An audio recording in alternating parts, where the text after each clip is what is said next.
Quand on parle de quatre corps, souvent, on va dire directement le corps de l'eau, le corps de terre, le corps du feu, le corps de l'air. Et on dit ça parce que nous sommes, on vient de ces quatre éléments, en fait. En quelque sorte, c'est les quatre éléments, en fait. Maintenant, ces quatre éléments font partie de nous. Donc, vu que chaque élément a son impact sur nous, c'est parce que on possède un corps. Quand on parle de corps, en quelque sorte, ça veut dire une manifestation de la chose qui est là. Et la chose peut utiliser ça directement pour nous influencer, en fait. Donc, il y a un côté de la chose qui est là, qui se manifeste, au fait. Donc, ce que nous tous on connaît, au fait, et qui est physique, qui appartient vraiment le toucher, c'est le corps de terre. Et quand on parle de corps de terre, ça veut dire en quelque sorte la matière, au fait, ce qu'on peut toucher, ce qui est pas visible à l'œil nu, au fait. Voilà, pour l'être humain que nous sommes. Maintenant, quand on commence par évoluer, on remarque qu'il y a d'autres corps qui ne sont pas forcément physiques, mais qui, euh, qui impactent aussi, qui travaillent aussi, quoi, qui fait que le corps de tel qu'on voit fonctionne. Donc, d'où on va parler de le corps de l'eau. Et la dernière fois, j'avais essayé de développer ça un peu en prenant en quelque sorte le sang que chaque individu porte.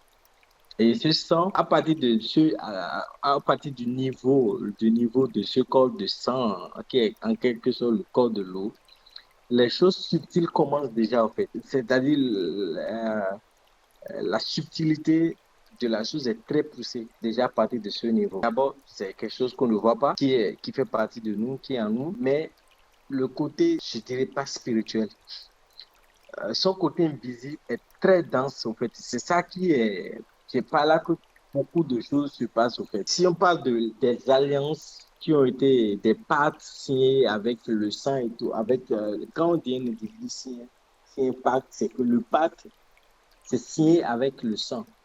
La marque, on retrouve ça dans le sang. L'entité derrière ce pacte, c'est à travers le sang qui vous reconnaît, en fait. C'est à travers le sang qui reconnaît que, voilà, tel type de sang a fait tel type d'accord avec moi. L'entité ne connaît pas forcément l'individu dans, je sais pas, le nom de l'individu. Non, c'est le sang que lui connaît, c'est le sang qui l'intéresse, au fait.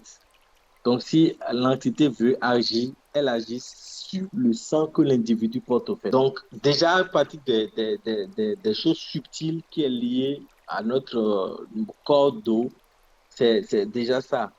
Maintenant, ce même corps d'eau, d'autres vont appeler ça le corps aurique, parce que, en fait, comme je le dis, il y a plusieurs choses qui est composé de ça sur le plan subtil, au fait. D'autres vont appeler ça le corps aurique. Et c'est vrai, ça porte ce nom aussi, parce que c'est quelque chose qui est, qui est autour de l'homme par rapport à la densité, à la vibration que l'homme émet, en fait. Donc, le corps d'eau existe, il y a le corps de l'air, qui est en quelque sorte, bon, ce que nous respirons. Voilà, on ne voit pas ça, mais bon, ça existe. Et c'est animé par une force. Et cette force n'est pas forcément physique, mais tout ce qu'on appelle pensée, idée, nanani, tout ce que vous pouvez, voilà, tout dépend de nom que vous attribuez à ça, se manifeste par l'air. Donc, vous captez une pensée, c'est pas l'air que cette pensée a accès sur vous, c'est pas l'air que ça rentre en vous. Et quand ça rentre en vous, ça va directement s'imprégner sur votre sang. Vous pouvez capter, c'est-à-dire vous pouvez choper une pensée maintenant et tout de suite, c'est-à-dire votre cœur va commencer par battre fort, très rapide en fait.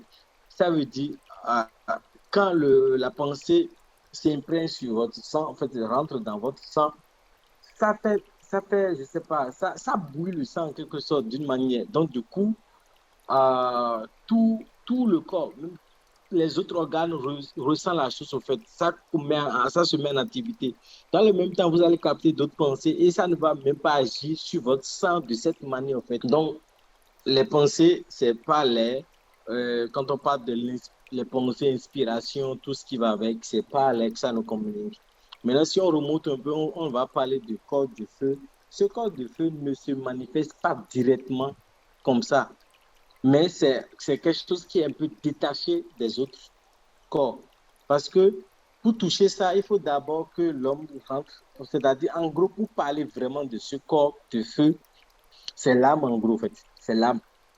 C'est l'âme qui se met qui se met à une position qui n'est pas très proche du corps, des autres corps, qui n'est pas trop, qui ne nous influence pas trop, tant que l'individu ne se met pas dans une position d'éveil en quelque sorte. Donc, quand il n'y a pas un boulot qui est effectué au niveau de l'individu, ce corps ne se manifeste pas trop. Mais c'est là, c'est là. D'autres vont dire, c'est peut-être c'est ça qui est lié à notre intellect.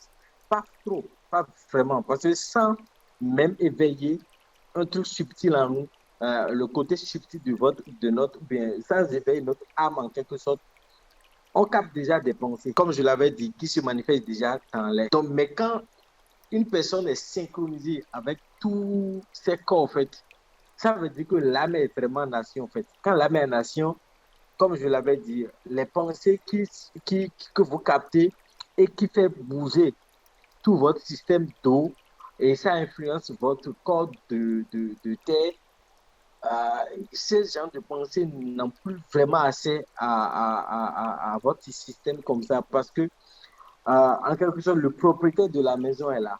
Donc, du coup, plus rien ne rentre en désordre, en fait. En quelque sorte, c'est ça. Donc, de façon bref, voilà le rôle des corps. Maintenant, on peut rentrer on peut détailler chaque corps et comment ça fonctionne et tout, plus en profondeur en fait, si vous le souhaitez bien sûr. Donc, pour répondre directement, vite fait à la question, c'est un peu ça. Maintenant, comment développer? Ça peut prendre, si on va commencer par développer chaque corps, ça peut prendre des jours, des jours, des jours.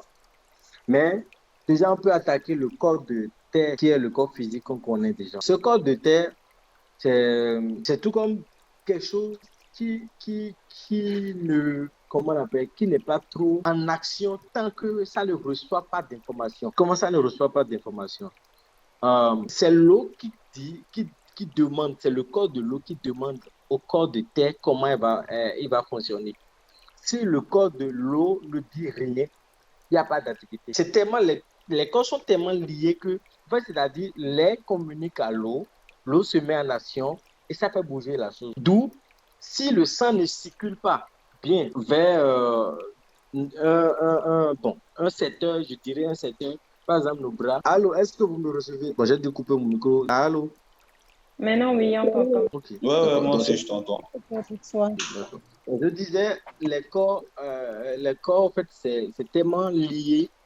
C'est-à-dire qu'en tant que l'autre ne communique pas ce qui a fait, c'est-à-dire qu'il n'y a pas d'action en quelque sorte. Si le corps de l'air ne capte pas une pensée et envoie cela, c'est-à-dire ne communique pas la pensée, le truc à faire, le corps de l'autre ne peut pas se mettre en action. Et tant que le corps de l'autre ne se manifeste pas, le corps de terre ne fera rien. L'homme capte la pensée, ça étudie la pensée. D'abord, le jour où on avait fait la réunion présidentielle, on avait parlé de ça qui était quoi. Vous voulez faire quelque chose, vous voyez déjà faire la chose.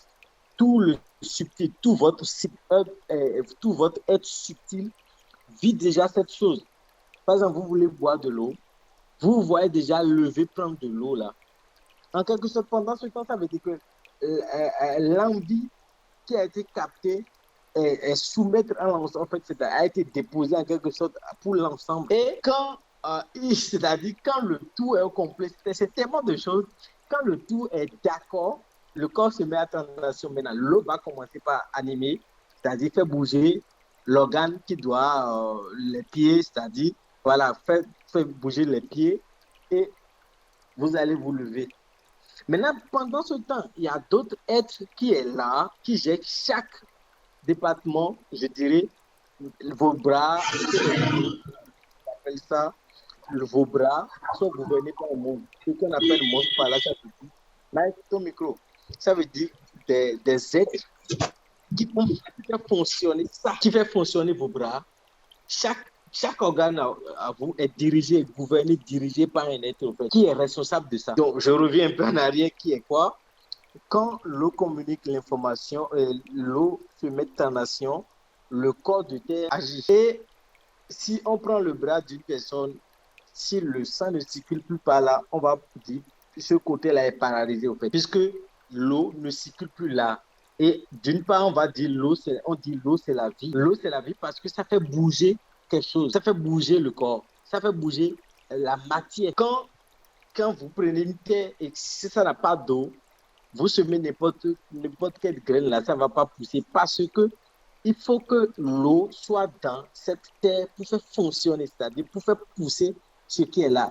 Tant que l'eau ne rentre pas dans une terre, il n'y a pas d'activité. Tant que l'eau ne rentre pas dans quelque chose, il n'y a pas d'activité. Si l'eau rencontre la matière, ça communique quelque chose au fait. Ça communique l'information que ça a reçue. Si c'est l'information de vie, c'est-à-dire de créer, de transmettre la vie, l'énergie, ça passe. Donc, c'est l'eau. Quand on parle de l'eau, c'est la vie. C'est en quelque sorte ce que l'eau reçoit du corps qui le suit directement, qui est le corps de l'air. C'est un corps, c'est-à-dire c'est un monde qui est très, très poussé. Et ce monde, quand tout est en synchro, c'est-à-dire tout fonctionne bien, l'information qui est communiquée, c'est l'information de la vie. Quand l'eau se met en action, c'est pour créer quelque chose. C'est pour faire quelque chose. C'est quand l'eau se met en action en l'homme, c'est pour faire quelque chose. C'est pour agir, c'est pour créer quelque chose. C'est pour donner d'existence. C'est pour mettre en valeur quelque chose. Donc, il n'y a pas un corps, tant qu'un corps ne fonctionne pas bien, ça veut dire qu'il y a un problème au fait. L'homme aura des problèmes parce qu'il y a quelque chose qui n'est pas bien, qui ne travaille pas. Donc, si vous voulez qu'on développe quelque chose de plus manifesté, bon, vu qu'il n'y a pas de questions, Laurie, tu peux nous rappeler le thème d'aujourd'hui? Alors, bonsoir à tous. Donc, le thème de ce soir, la question, c'est que se passe Je n'entends pas, je ne sais pas si c'est à mon niveau, je n'entends rien. Ah, allô? durant notre sommeil.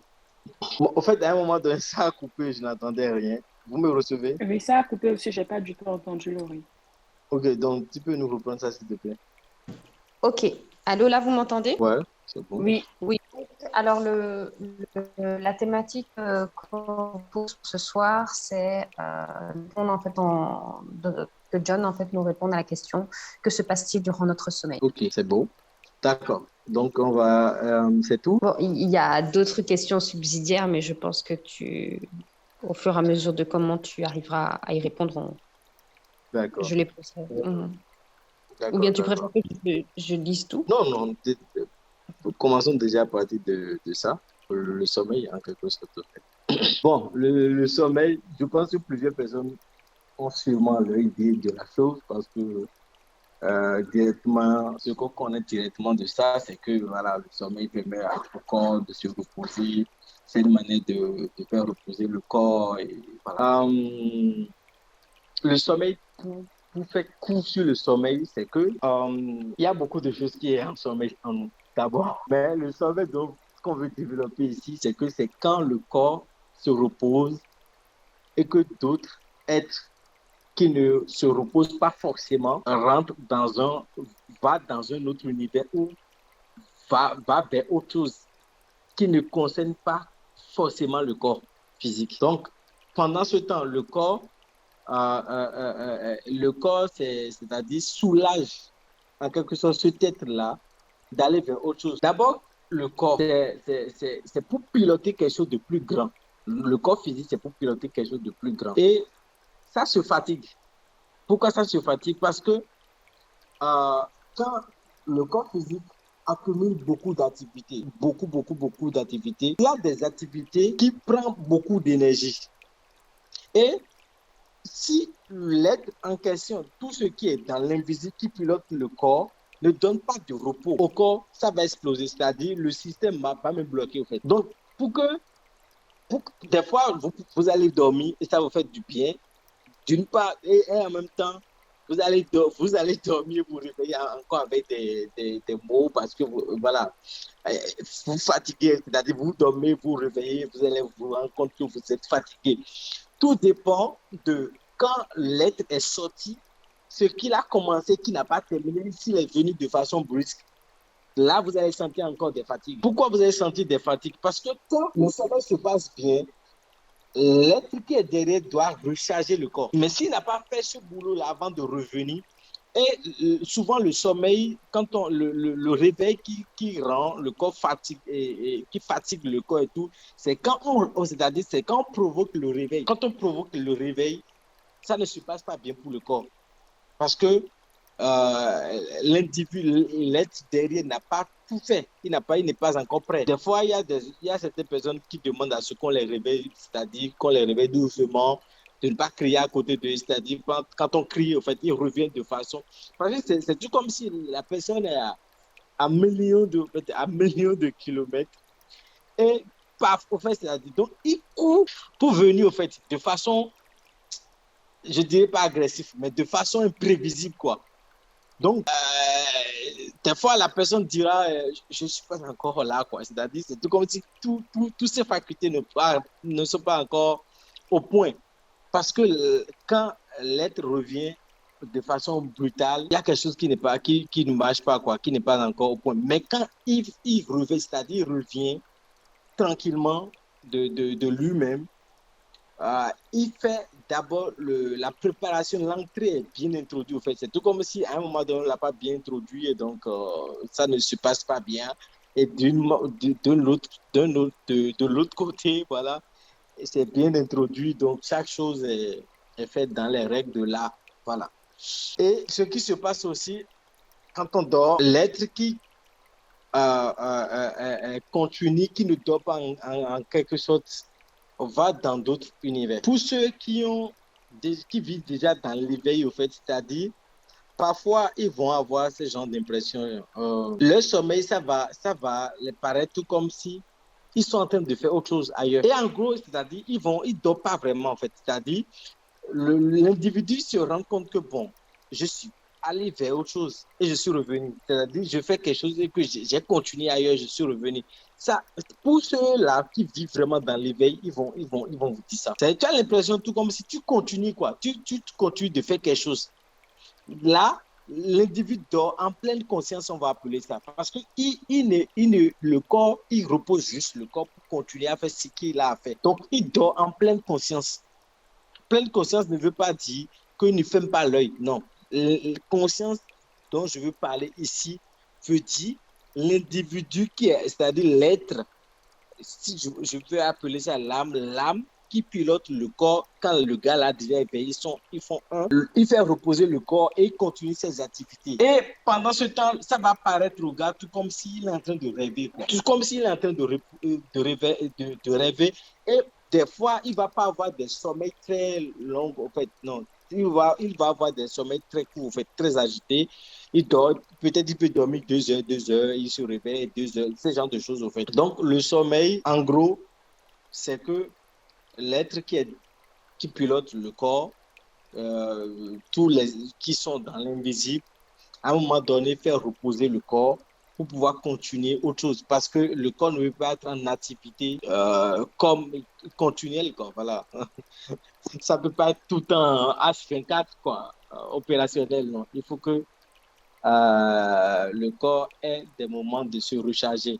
Et c'est eux qui font, c'est en quelque sorte les êtres qui sont derrière qui rechargent encore le corps. D'où, en fait, quand quelqu'un tombe malade, bon, comme ma maman a l'habitude de dire, on tombe pas malade. Quand quelqu'un est malade, on demande souvent à la personne de dormir. C'est-à-dire, on fait tout pour que la personne dorme. On le pousse, même les comprimés qu'on lui donne là, c'est pour dormir en quelque sorte, au fait. Et quand la personne dort, qu'est-ce qui se passe, au fait? Tous ces êtres qui vivent dans le corps, dans son corps, c'est eux qui prennent, c'est eux qui travaillent sur sa guérison, hein. Soyons sincères. Les comprimés, là, bon, ce que je dis, je sais que ça va déranger peut-être d'autres personnes, mais les comprimés, si c'est pour vous pousser à dormir, qu'est-ce qui se passe maintenant dans le sommeil alors? Nous sommes tous d'accord que les comprimés, c'est leur rôle, ça. C'est que ça pousse l'individu à dormir. Mais quand l'individu dort, quelque chose se passe. Cette chose-là qui se passe, si vous habitez quelque part et qu'à un moment donné, l'endroit est trop sale, qu'est-ce que vous allez faire? Vous allez commencer par nettoyer l'endroit. Ou peut-être si vous êtes trop propre, vous n'allez jamais accepter à ce qu'il y ait des déchets dans votre maison. Vous allez prendre le soin de nettoyer ça tout le temps, en fait. C'est exactement la même chose, en fait. Quand le corps qui est censé piloter tout ce système invisible commence par avoir des soucis, le même système se met en activité pour réparer ça, en fait. Parce qu'ils ont besoin de ça. Donc, c'est quand vous êtes en sommeil qu'eux, ils profitent pour faire ce boulot-là, en fait, sur vous. Quand le malade est en sommeil, eux profitent pour faire ça. Des fois, le malade, il s'est dit, OK, une personne qui est vraiment fatiguée, il dort, il se réveille, et puis tout va bien. Il n'a plus rien. Il est en forme. Ou il a mal. Des fois, les gens, ils ont mal quelque part. Moi, ça m'arrive. J'ai tellement maux de tête à fond. Je dors, je me réveille, j'ai plus ça. Et pourquoi j'ai plus ça? Mais qui a fait le boulot? Qui a pris le temps de me guérir? Et pourquoi elle a besoin de sommeil, à ce que je sois en sommeil pour faire ça? Parce que quand je suis en sommeil, quand le corps est en sommeil, c'est-à-dire, il y a pas d'activité, au fait. Donc, eux, ils ont besoin de ce temps, c'est-à-dire en demi-mort, en fait. Nous sommes en demi-mort, en fait. Et ils ont besoin de ce temps pour travailler. Donc, voilà un peu le rôle. On peut parler de ça pendant des heures, hein, des heures sur des heures sur des heures. En fait. Donc, de façon brève, voilà ce que le sommeil permet de faire. Je fais ce que c'est que le sommeil. Et maintenant, je ne sais pas si on va parler des rêves. Je ne sais pas si la question qui continue a de rapport avec ça. Donc, si ça n'a pas de rapport, on peut évoluer dessus. Donc, Laurie, la suite, c'est ça la question, non? Alors, je vais profiter pour lire toutes les autres questions. Comment favoriser le voyage conscient durant le sommeil? Ou comment favoriser la capitalisation des expériences acquises durant le sommeil? Que faire avec ces mémoires et comment les interpréter? Bon, d'accord, c'est plusieurs questions, mais on va commencer déjà par je pense que j'ai déjà parlé de façon vite, bref, sur le sommeil, en pleine conscience, au fait. C'est ça, non? La première question, c'est ça, non? Oui, mais là, c'est plutôt Dépose la comment, question, s'il te plaît. oui, comment favoriser le voyage conscient? C'est-à-dire, quand tu dis qu'on est éveillé, le fait d'être éveillé, en fait, ça fait en sorte que on ait cette conscience-là, de pouvoir avoir ce sommeil-là et de vivre des expériences. Mais comment est-ce qu'en fait, finalement, on peut, en tant que personne qui vraiment qui essaie de s'éveiller, comment est-ce qu'on peut finalement maintenir cette conscience-là? J'ai déjà parlé de quand on a ceux qui sont éveillés, c'est eux qui vivent ça, d'accord? Donc, c'est-à-dire, c'est quelque chose qui est lié, qui a de rapport avec ceux qui sont éveillés. Si c'est un bonus, je ne sais pas si c'est un bonus, l'avantage là, c'est pour ceux-là qui sont éveillés. Donc, avant d'avoir ce moment, ce temps de sommeil en pleine conscience, je dirais, c'est-à-dire, l'individu a déjà un de plus, au fait.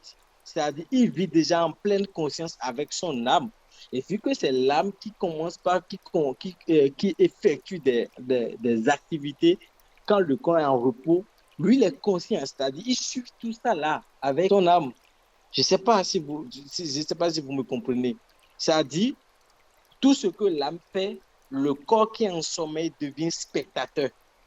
C'est-à-dire, c'est tout comme si la personne fait encore une méditation, pratique une méditation, en fait.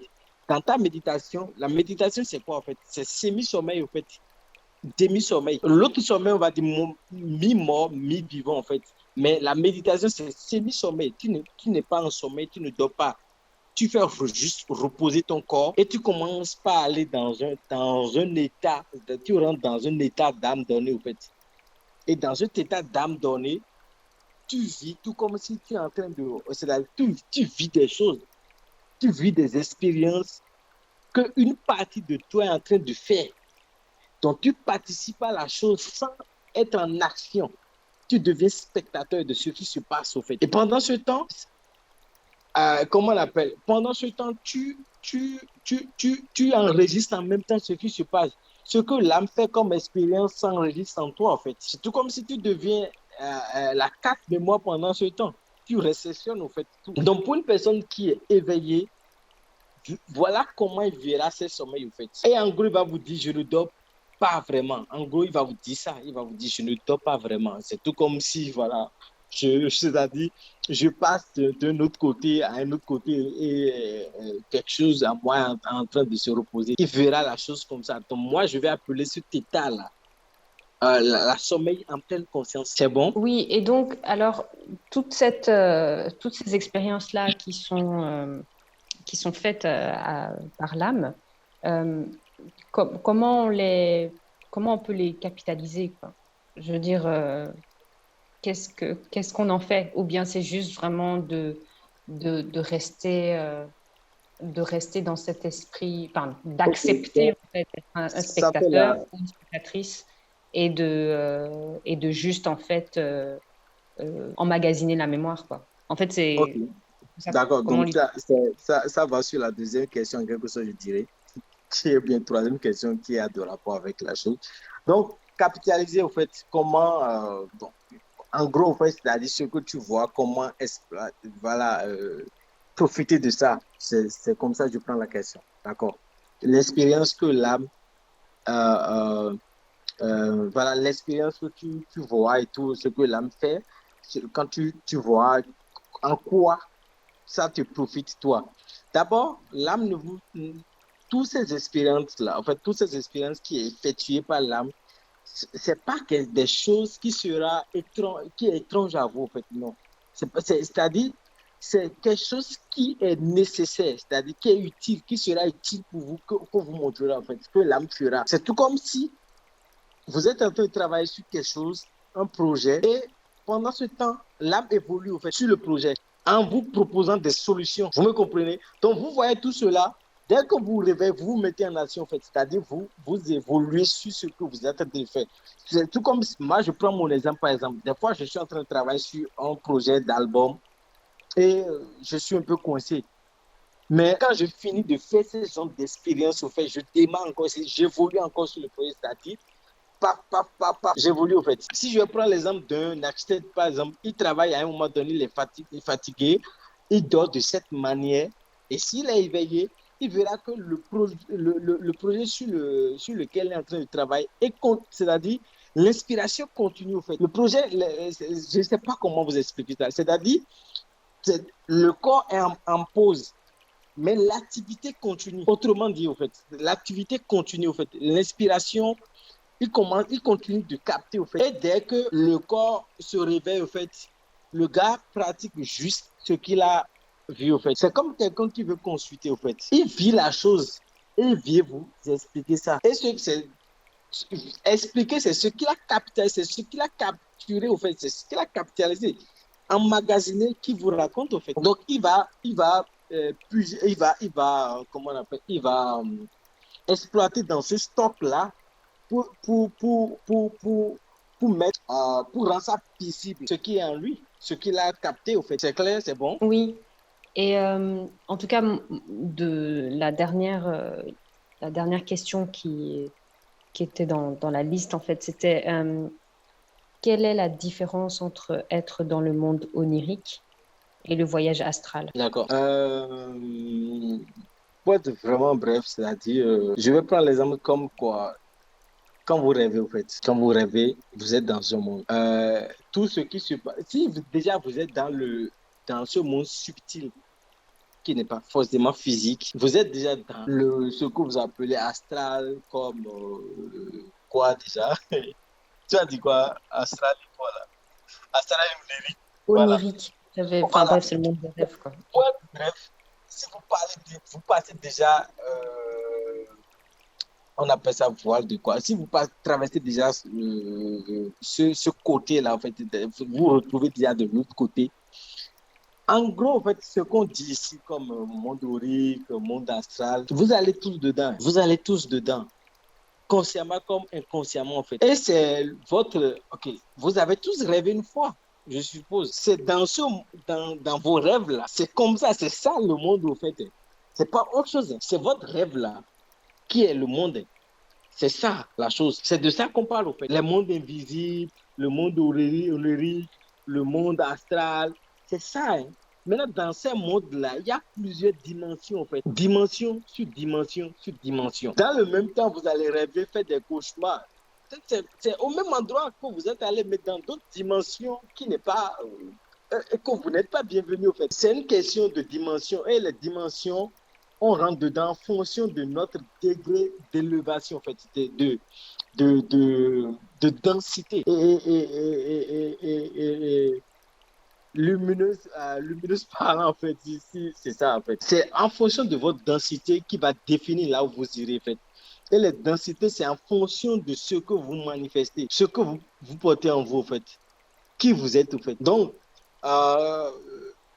on va pas trop vraiment se perdre, quoi. C'est-à-dire, c'est le monde astral, c'est en même temps, c'est un peu comme c'est quand vous rêvez, en fait. Et de ce côté, c'est plus rêve, en fait. C'est une question plutôt c'est pas rêve. Il y a des gens qui vont dedans consciemment. Consciemment veut dire, le gars, il va là-bas, soit par méditation ou d'autres techniques que d'autres personnes connaissent peut-être sûrement. Mais voilà. Mais donc, c'est pour ça, en fait, parce que parfois, on capte, c'est-à-dire on vit des événements dans nos rêves qui, en fait, peut-être ne se passent pas après de la même façon je ne peux pas parler de réalité, mais dans notre dimension physique. Et en fait, c'est parce que là, quand on est dans les mondes invisibles, du coup, donc je préfère ne plus utiliser le terme rêve pendant notre sommeil. Et du coup, on capte en fait on capte le flux de la vie, je ne sais pas, le flux des pensées. Et donc, du coup, c'est comme ça que ça nous permet parfois d'avoir en fait comment on appelle ça, des rêves anticipatoires qui nous permettent en fait d'anticiper des événements dans notre vie. C'est ça? Bon, c'est une question qui est un peu mélangée, qui n'est pas trop claire, mais je vais essayer de... Je trouve ça un peu long, en fait. Elle est longue et puis je n'ai pas capté vraiment ce que tu veux dire. Mais si je vais répondre par rapport à ce que j'ai capté, selon moi, d'abord les rêves. Chaque rêve, c'est un message. Le message peut être scéné par l'individu qui a fait le rêve ou ça ne sera pas le cas, quoi. Maintenant, pour une personne qui sait traduire les rêves, c'est-à-dire peut communiquer, peut expliquer ce que le rêve représente pour la personne. Et chaque rêve que l'individu fait, au fait, c'est-à-dire, c'est pour lui passer un message. Donc, quand il tombe sur un traducteur, en fait, il verra ce pourquoi il a fait ce rêve-là, ce que ça veut dire. En fait. Je vous assure tout que chaque rêve, c'est un message. Maintenant, pourquoi c'est pas capté, c'est pas cerné par vous, c'est pas compris par l'individu? Puisqu'il n'a pas encore les capacités, les organes adéquats pour pouvoir comprendre. Pourquoi? Parce qu'il est allé dans un univers et ce qu'il a vu là-bas, des fois il peut rêver, il va comprendre pourquoi il a rêvé, quoi. Le message sera tellement clair pour lui, quoi. Mais d'une part, ça ne sera pas le cas. Et où des fois, les gens vont rêver et ils vont dire, j'ai compris ce que ça veut dire. Mais quand on veut vraiment traduire, on se rend compte que non, mais ce n'est pas ce que la personne a compris qui est là, en fait, c'est autre chose qui est là. Vous allez quand vous traversez le voile, j'appelle ça, si vous retrouvez de l'autre côté, c'est qu'on a traversé le voile, en fait. Quand c'est traversé, c'est beaucoup de choses. Bon, on verra quand même comment expliquer ça aux gens. Ça se traverse sur plusieurs, je dirais pas sur plusieurs étapes, en fait. Mais c'est en quelque sorte de ça. Parce que tout dépend de l'individu qui va avec. Bon, je vous explique les premières expériences qui se passent quand on va là-bas en pleine conscience. Quand tu te retrouves dans ce monde-là en pleine conscience, c'est-à-dire en méditation ou par des initiations, vous vous retrouvez là-bas, vous êtes guidé et c'est votre guide qui va vous aider à comprendre tout. Maintenant, si vous n'êtes pas guidé, c'est comme les cauchemars en fait. Vous êtes livré à vous-même. Et quand vous êtes livré à vous-même, Vous allez tout traverser. C'est comme, je vais prendre l'exemple des gens qui ont allé au Nigeria, qui est juste à côté du Bénin, une fois en fait. Quand vous traversez la frontière, déjà, il y a des individus qui sont déjà dans le Nigeria que vous, là, c'est votre première fois que vous êtes ici. Et vous pouvez tout traverser avec ceux-là, quoi, sans que personne ne dise quoi que ce soit pour les empêcher de vous déranger. Mais si vous partez au Nigeria avec un guide, vous n'allez pas traverser ça. Vous n'allez pas vivre ce genre de situation, en fait. Puisque, en même temps, le guide est là pour vous protéger et pour vous expliquer des choses. Si on parle de tout ceci, l'éveil, nanani et tout ça, c'est parce qu'on est appelé à faire des expériences de l'autre côté, tout en étant vivant, c'est-à-dire tout en étant encore un corps physique. C'est tout. Et quand vous êtes éveillé, une fois de l'autre côté, vous avez un guide directement, en fait. L'éveil, c'est commencer par déjà établir des connexions dans l'au-delà, tout en étant vivant, en fait. Commencer par discuter, avoir des échanges, des communications avec des forces qui ne sont pas physiques. Et si ces forces-là ne sont pas physiques, ça veut dire qu'ils existent quelque part.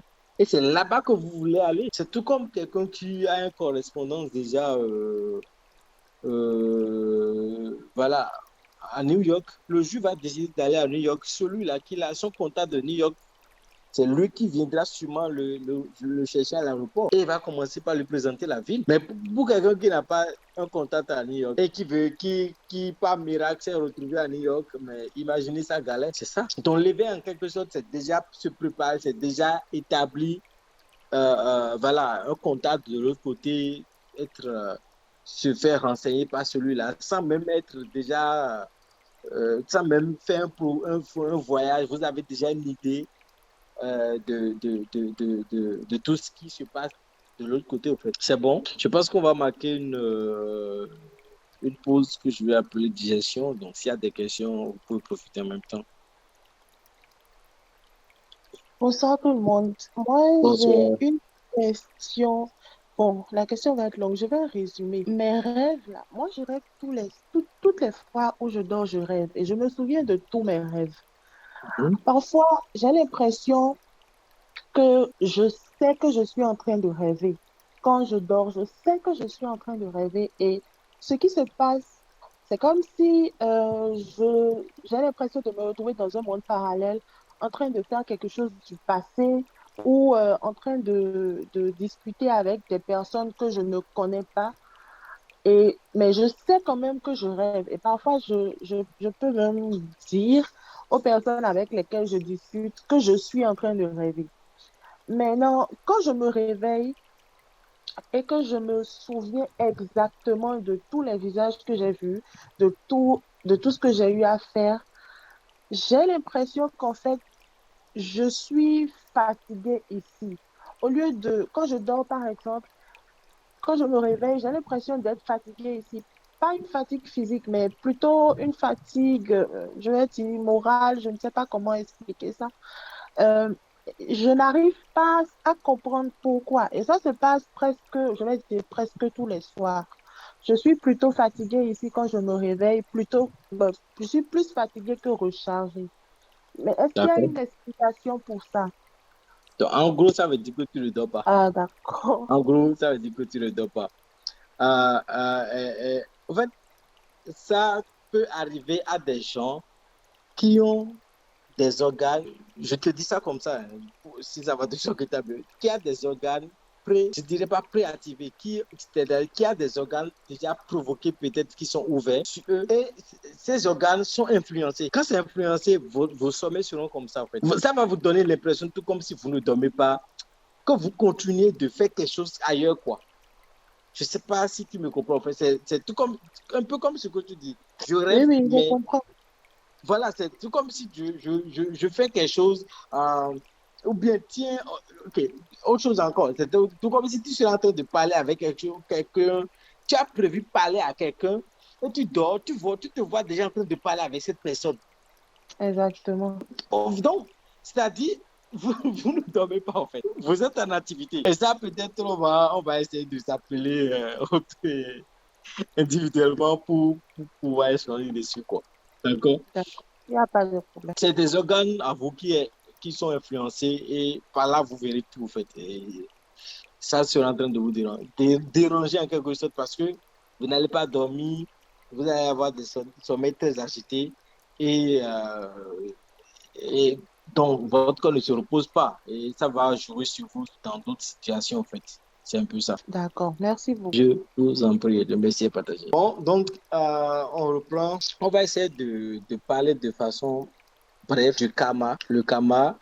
Et, mais on avait déjà commencé par parler de ça la dernière fois, parce que dans le karma, il y a beaucoup de choses. Mais pour faire l'introduction, on va faire peut-être l'introduction de la chose ce soir, en fait.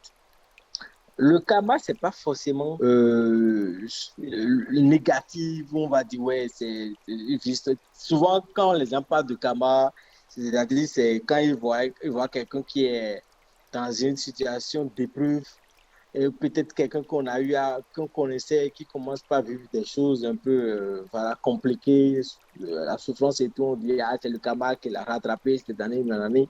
Le karma, c'est pas seulement ça. En fait, c'est des dettes. Et cette dette, ça peut être positif comme négatif. Même c'est-à-dire, quand vous rencontrez quelqu'un,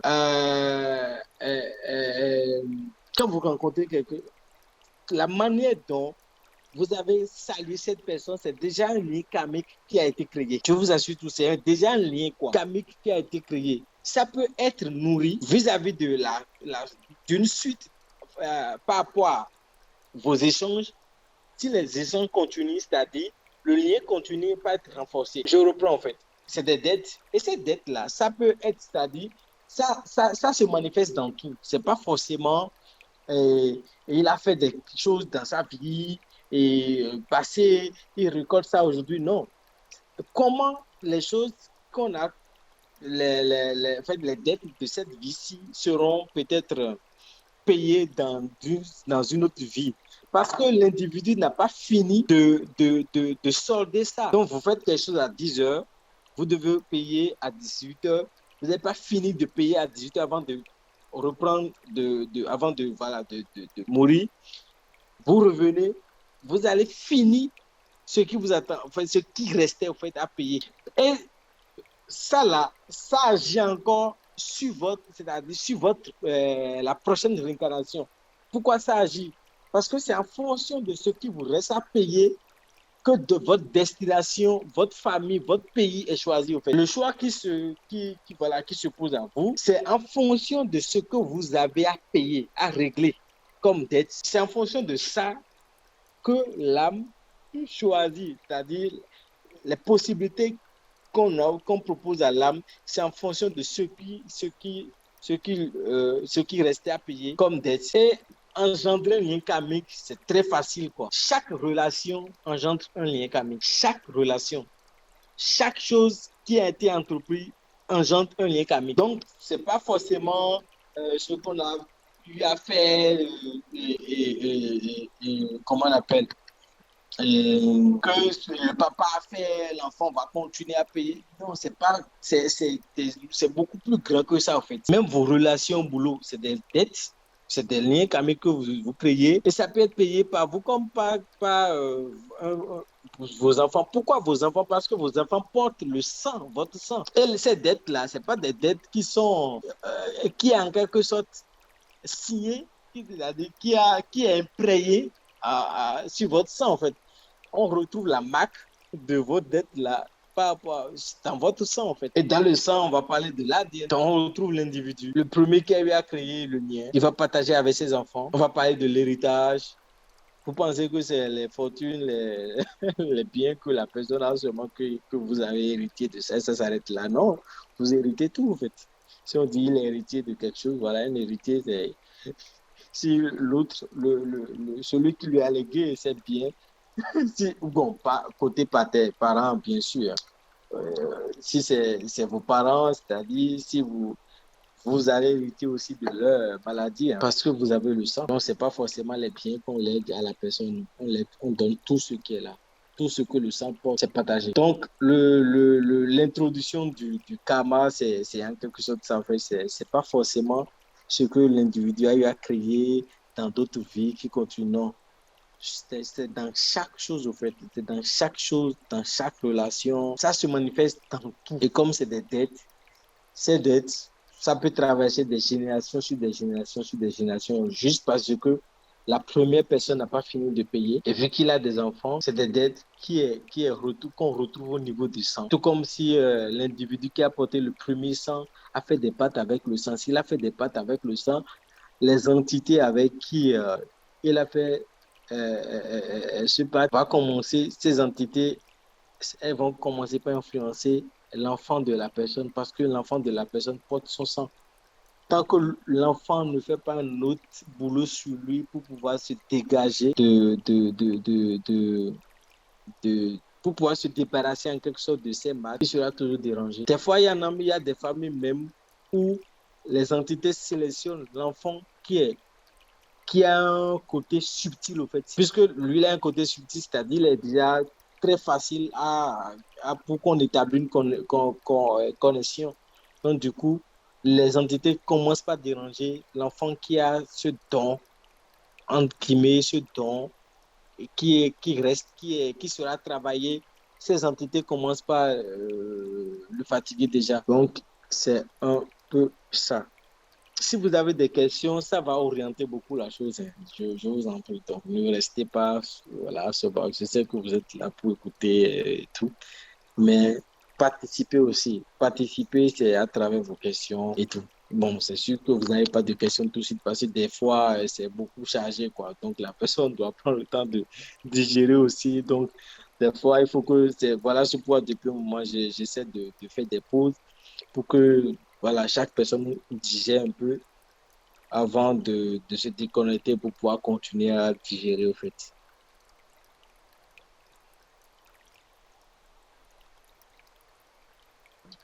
Moi, j'en Oui. aurais peut-être une. C'est, est-ce que tu peux donner un exemple? Bon, parce qu'on connaît le côté karma négatif, mais au niveau du karma positif, en fait, c'est-à-dire des dettes positives que l'on aurait en fait encore à payer. Ok. Là, pendant ce temps, on va pas appeler ça de tête, au fait. On va plutôt... Ok.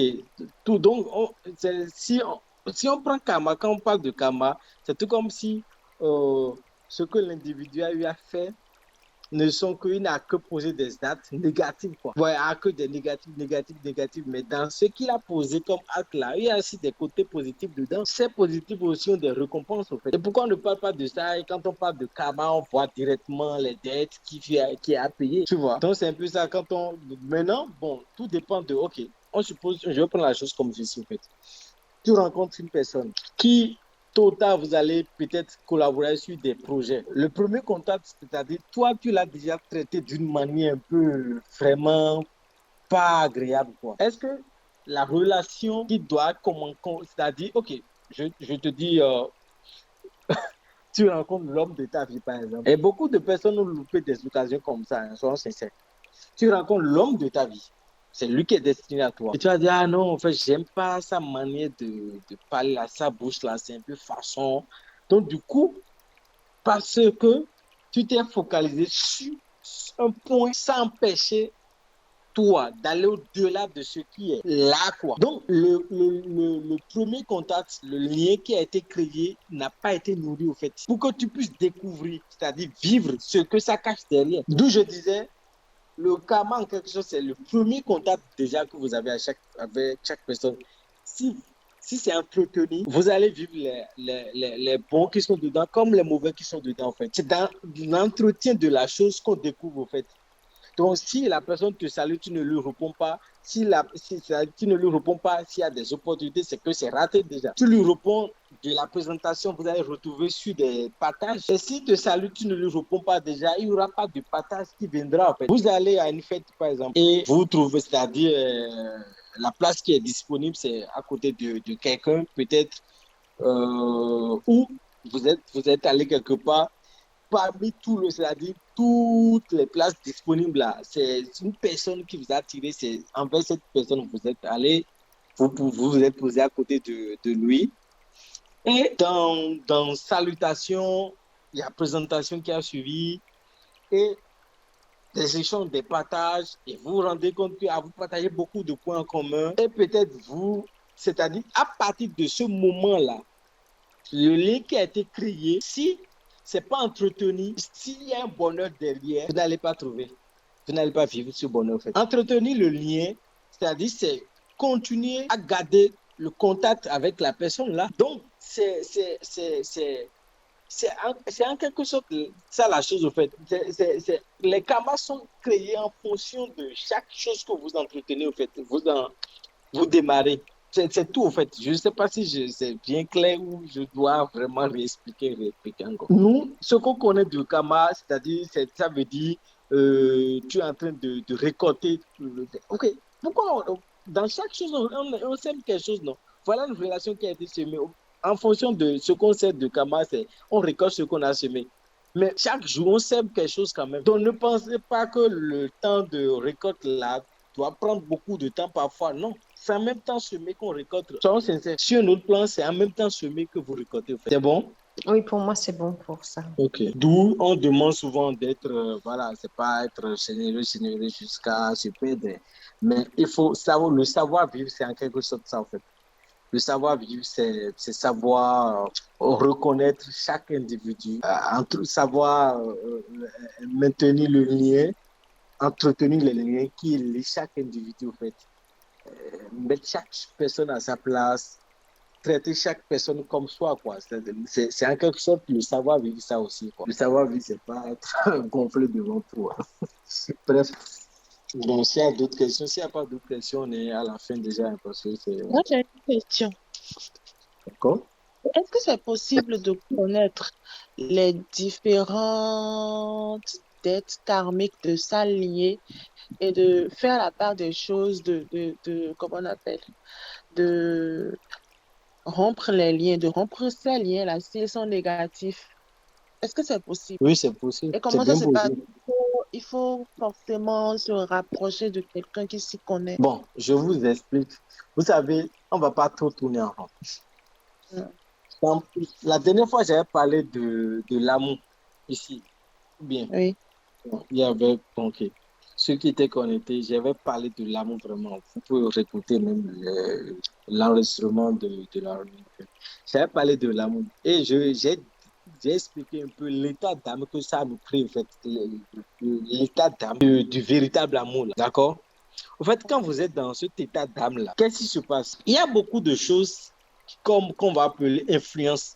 Ces liens que tu viens de citer là, en fait, c'est des liens qui ont comment on appelle, qui animent vos états d'âme. C'est des êtres qui ont besoin que vous soyez dans des états d'âme donnés pour pouvoir agir sur vous. Je reprends. C'est des êtres qui ont besoin. C'est-à-dire, dès que ces êtres-là vous retrouvent dans un état d'âme donné, eux profitent. C'est-à-dire, c'est ça qui les active, en fait, en quelque sorte. C'est tout comme si ils sont là. Ces entités, elles sont là. C'est quand vous vous retrouvez dans une situation donnée que c'est tout comme si ces démons-là se réveillent. Souvent, il y a des gens qui disent « Ah ouais, genre, je sens que mes démons veulent se réveiller. » Mais pourquoi pas tous les jours dire « Ah, je sens que mes démons veulent se réveiller. » C'est-à-dire que c'est quand ils se retrouvent dans une situation donnée qu'ils disent « Ah, ce truc-là, je sens que mes démons veulent se réveiller. » C'est-à-dire là, quelque chose que je ne veux pas que ça se réveille, va se réveiller. Et lui-même, il sent ça, l'individu sent ça. C'est en quelque sorte ça, en fait. Ces êtres qui agissent, vous influencent, il faut que vous soyez dans un état d'âme donné avant que eux là puissent se mettre en activité. Qu'est-ce que l'amour dont j'avais parlé la dernière fois vous permet de faire? C'est-à-dire, ça vous évite de vous retrouver dans cet état d'âme pour que ces êtres-là se réactivent, en fait, ou s'activent. Qu'est-ce que la méditation vous permet de faire, en fait? Qu'est-ce que la méditation crée sur vous, en fait? La méditation vous amène dans un niveau, c'est-à-dire vous élève à un niveau où c'est très difficile pour vous de vous retrouver dans un état d'âme pareil pour que des êtres comme ça puissent se réveiller. D'où, si vous avez des liens et que vous avez ces comportements-là, c'est-à-dire si vous vivez cet état-là que j'ai détaillé la dernière fois ici, ces liens tranquillement c'est-à-dire vont s'effacer en quelque sorte. Est-ce que ça vous est arrivé une fois de dire, ah, franchement, moi, par rapport à moi d'avant, là, j'ai changé. Ça vous est arrivé une fois de dire ça? C'est une Oui, question. bien sûr. Voilà. Pourquoi vous analysez et dites, ah, si c'est moi d'avant, ce qu'il est en train de me dire déjà, franchement, je l'ai déjà ramassé, quoi. Mais aujourd'hui, je laisse tout à Dieu. Pourquoi? Pourquoi? Ça veut dire ce qui vous ramasse, ce qui vous anime pendant ce temps, vous ramassez les gens là. Ça ne vous influence plus aujourd'hui. Ça ne vous influence plus dans le temps où vous êtes en train de dire, de réagir, de raisonner comme ça. Qu'est-ce qui s'est passé? Ça veut dire qu'il y a un boulot qui a été fait. C'est en quelque chose ça en fait. J'ai compris, j'ai parfaitement compris même. Donc voilà, merci beaucoup. S'il y a des questions, bon, s'il n'y a pas de questions, on a un petit moment de divers parce que voilà. Et on peut parler un peu de tout.